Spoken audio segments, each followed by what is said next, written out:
I have never felt more validated in my life than I did at pelvic floor therapy this morning. So I did a round of pelvic floor therapy in 2022, but it really didn't help, and so I stopped and they failed me.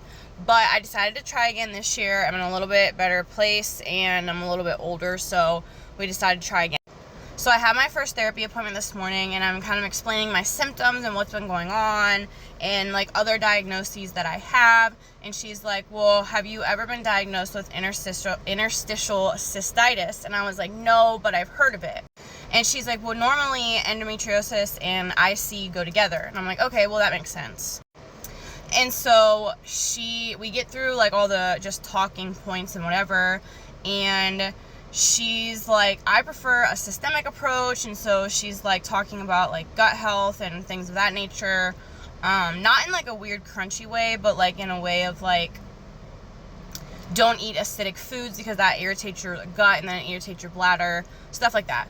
So she starts like feeling my abdomen, and as soon as she starts feeling it, she's like, oh, good Lord. She's like, you have so many like knots and stuff just in your lower abdomen. She goes, I can't even imagine what your like internal pelvis feels like. I said, well, if it feels anything like it did the first round, it's not good.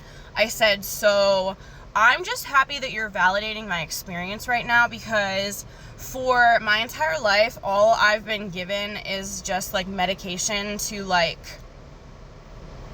as a band-aid. And so the fact that you're validating that my body is actually like holding on to some sort of like trauma or something, that's like actually super validating, and the first time I've ever experienced that. So thank you so much. I love you, and I'll come back anytime that you need. I will clear my whole schedule for you. A blessing on earth. And then at the end, we had a whole conversation about how shitty women's healthcare is. So I'm in love. Thank you.